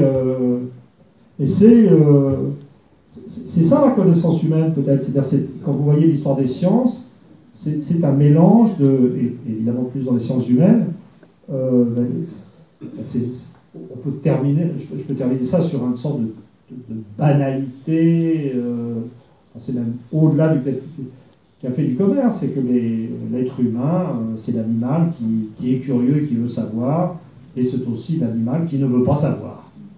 C'est quelque chose qui doit être constitutif de l'esprit humain. Mais c'est pas bon. Comme je dis, ça n'est pas à moi de faire l'analyse de l'échec de la vie. Une autre question, quelques autres questions, parce qu'il va falloir conclure. Merci pour ce plaisir intellectuel. Vous avez parlé tout à l'heure de la Russie qui avait une modification qui aurait dû entraîner une baisse de place des femmes et qui ne l'a pas entraîné. Est-ce que vous pouvez un peu nous parler de ce qui se passe pour les femmes entre l'Allemagne, avec son système, et l'Angleterre et les pays anglo-saxons? Oui, bah ça, alors, je vais parler de démographie et de taux d'indicateurs de fécondité, parce que oui, les démographes même auraient dû le soutenir, parce que les hypothèses de divergence des sociétés avancées que je fais sont hautement compatibles avec la vulgate démographique. Donc, quand même, les démographes, bon, les économistes sont dans un modèle de l'homo economicus universel, espèce de nain intellectuel qui cherche partout juste à gagner plus d'argent, qui n'a aucune autre idée dans la tête. Ça existe aussi, hein, mais bon, c'est pas la totalité du monde. Mais les démographes, donc ils peuvent se raconter que les Chinois et les Russes vont devenir comme les Américains, par exemple. Mais les démographes qui mesurent pour tous les pays, y compris les pays les plus avancés, les indicateurs de fécondité, savent très bien qu'il n'y a aucune convergence. Alors ça a recommencé à bouger dans la période la plus récente, à cause de la crise, et puis, voilà, mais si vous vous mettez vers 2015, vous pouvez définir un monde avancé, je dirais, à fécondité raisonnable, 2 enfants par femme ou un peu moins. Vous aurez tout le monde anglo-américain, vous aurez la Scandinavie, vous aurez la France, un peu le Benelux, un petit peu moins. Et puis vous avez un monde de sous-fécondité qui va de Portugal. Maintenant, il faut s'arrêter à la Russie, parce que la Russie a fait remonter sa fécondité. Et puis le Japon, etc. Et en particulier l'Allemagne et le Japon, qui sont des sociétés d'une efficacité économique et technologique prodigieuse, mais qui se traînent avec des indicateurs de fécondité de 1,4, 1,5. Il y a peut-être un petit début de remontée en Allemagne. Oui, c'est ça l'empirisme. Je continue à regarder les évolutions plus récentes, même depuis la sortie du livre. La réalité est intéressante. Mais il y a de longs développements dans le bouquin pour expliquer la divergence des 2 modèles. Le modèle Ouest, on pourrait dire, le modèle Ouest-Ouest et le modèle Ouest-Centre, pour diviser le monde occidental. Et tous les pays occidentaux qui ont une fécondité raisonnable sont caractérisés, sont très faciles à caractériser pour un spécialiste des systèmes familiaux. C'est les systèmes familiaux où le statut de la femme est resté élevé malgré les transformations du cœur de l'Eurasie. C'est-à-dire, et c'est parce que dans le contexte du développement des études secondaires et supérieures dans des pays, dans le monde anglo-américain comme en France, plus encore en France et en Scandinavie que dans le monde anglo-américain, mais ça progresse positivement aux États-Unis, j'en parle dans le bouquin. Une femme n'a pas à choisir entre métier et enfant. C'est pas facile, mais une compatibilité est possible. Alors que si vous êtes en Allemagne ou au Japon, et particulièrement si vous avez des études supérieures, il faut choisir entre la famille et le métier. Et donc vous avez des niveaux d'infécondité extrêmement élevés dans la catégorie éducative supérieure. Et donc en fait, je dirais que c'est l'un des... Alors pour le Japon, ça ne troublera personne, et puis de toute façon, les gens ne seront pas choqués parce qu'ils n'ont aucune idée a priori. Découvrir que la culture japonaise garde la trace de ce que j'appelle un stade 1 de la patrinarité, avec un statut plus élevé des hommes, peut-être ça surprendra, mais ça ne choquera pas. Le Japon, c'est loin. Et le Japon accepte les stéréotypes sur lui-même. Mais par contre, découvrir à quel point l'Allemagne est différente de la France dans ce rapport à la fécondité, ou en termes de statut des femmes, ou même en termes de développement éducatif, puisque les courbes de développement d'éducation supérieure sont très différentes en Allemagne de ce qu'elles sont dans le reste du monde. Ça peut être très surprenant. Mon sentiment, par exemple, c'est que non, mais c'est très important sur le point idéologique. Ça aussi, ça va me faire des ennuis si ça sort trop. C'est que l'émancipation des femmes fait partie du credo occidental maintenant. Je veux dire, c'est vraiment... c'est un dogme. Je suis pour. Je viens d'une famille dominée par les femmes depuis l'avant-guerre. Ça ne pose aucun problème personnel. Pardon ?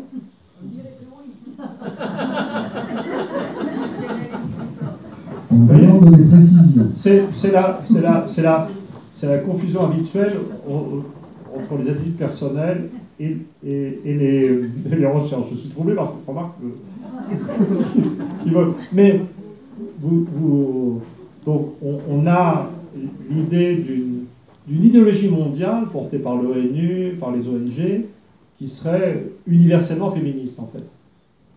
Ici, c'est très vrai.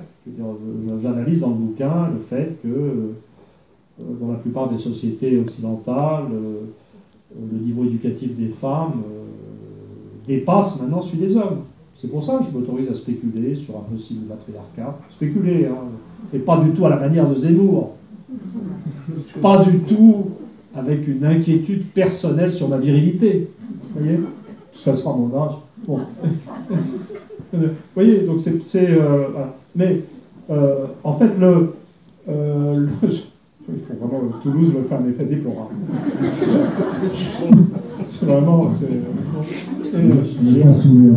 J'ai honte. Mais dès que vous atteignez des pays comme l'Allemagne, le Japon, vous voyez que c'est juste pas vrai. Il y a un antiféminisme culturel latent qui survit. Si vous êtes en Chine, c'est encore pire. C'est-à-dire qu'on peut, et je le fais dans le bouquin, on peut montrer que le principe patrilinéaire continue de progresser en Chine.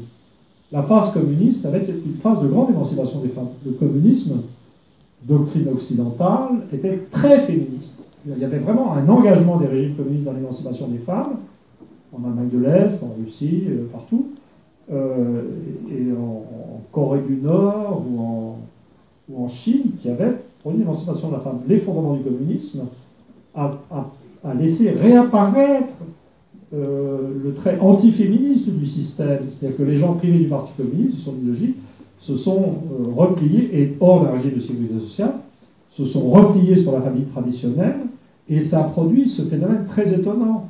Il y a eu de l'infanticide des bébés de sexe féminin dans le passé chinois. Mais maintenant, on a beaucoup mieux, si on peut dire, puisque les techniques de dépistage prénatal du sexe, que ce soit par l'échographie ou autre chose, ça évolue sans arrêt sur la technologie, déficit sélectif en fonction du sexe.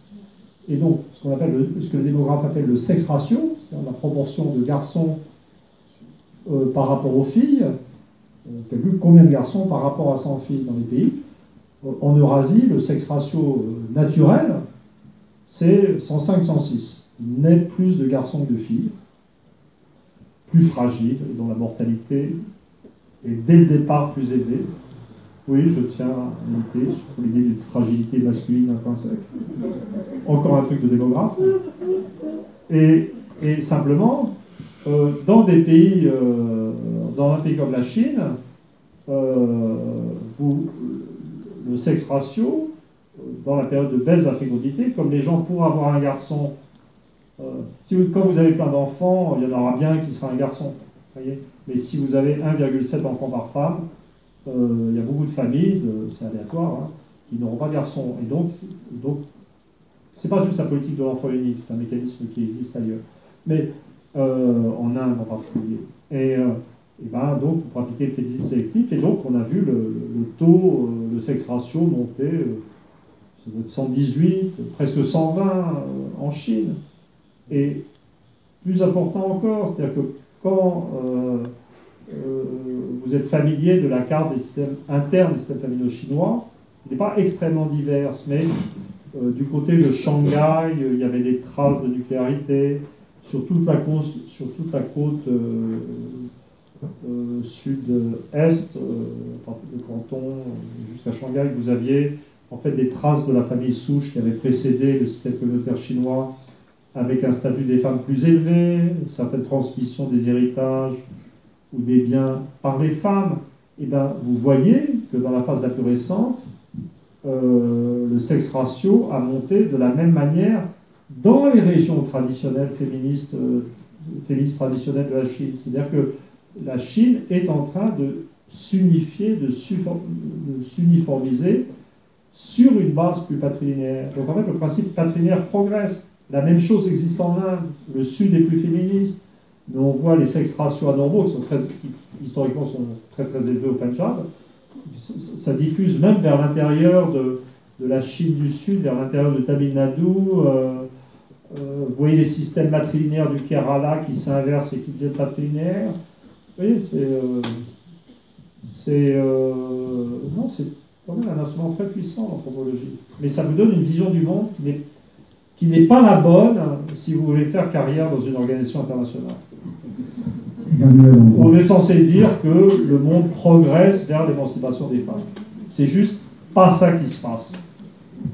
Et là où je dirais, c'est important d'avoir une attitude de chercheur, c'est qu'il faut être capable de voir, c'est pour essayer de répondre à l'objection que j'ai pu comprendre, c'est que moi-même, en tant qu'individu, je suis un occidental de la partie la plus occidentale de l'Occident, et donc j'adhère pleinement à l'idéal féministe de ma société, vraiment, et c'est ce que je disais, c'est que ma famille y adhérait avant la guerre, mais ça ne doit pas empêcher de regarder ce qui se passe vraiment, un principe de soumission à la réalité, aux chiffres, et de me rendre compte que une attitude conquérante et arrogante de l'Occident sur toutes ces questions joue plus contre la paix du monde et pour l'hostilité entre les peuples que pour le progrès et l'émancipation des femmes. On va prendre une dernière question. Et je rappelle que pour les gens qui souhaiteraient faire dédicacer l'ouvrage, il faudra revenir à la table du maître pour le faire signer. Bonsoir. Pour terminer, je voulais revenir sur ce que vous disiez tout à l'heure sur l'euro et le rôle de l'euro dans la perte de souveraineté dans les pays de la zone euro. Macron est un gouverneur de la France. L'euro est une monnaie forte faite pour servir l'économie allemande par les Allemands. Ouais, je tiens à modérer parce que je disais de Hollande qu'il était vice-chancelier. Vous voyez, j'ai modéré, maintenant je dis gouverneur.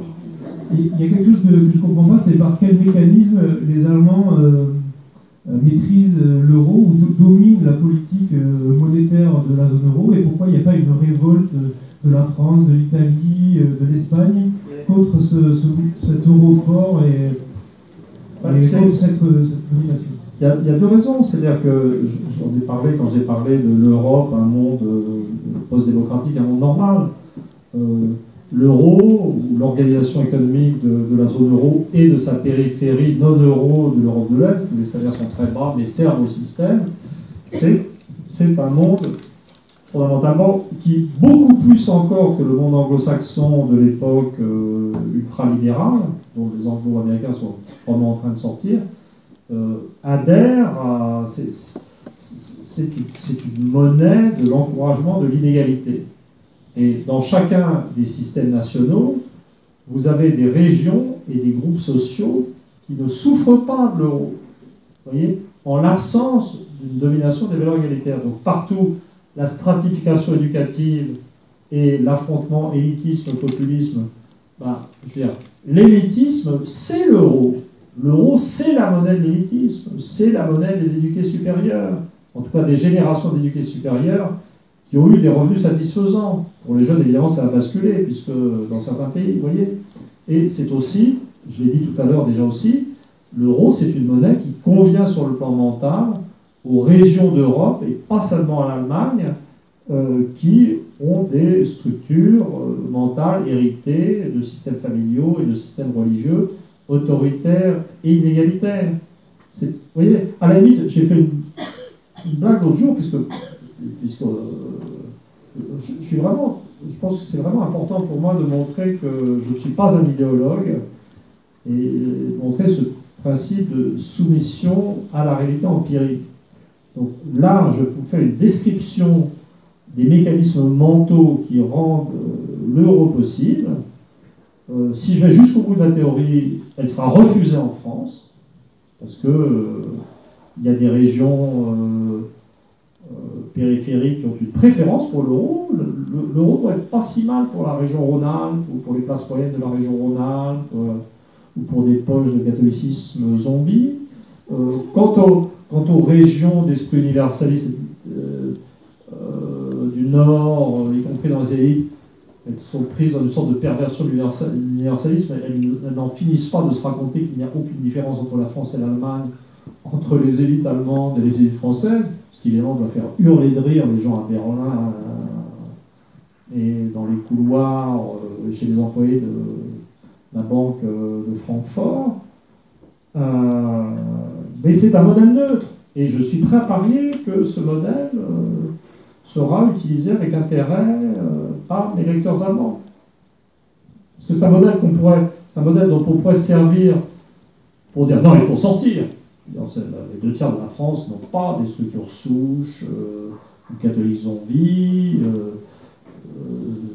Tant qu'on garde l'euro, l'électorat du Nord du Front National va continuer à pourrir en se refermant sur lui-même.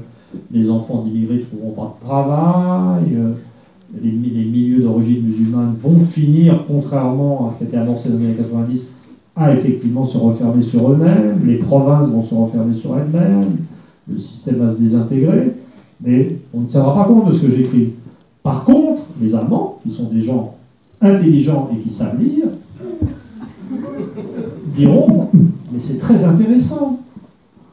Nous ne comprenions pas pourquoi les gens faisaient comme on voulait.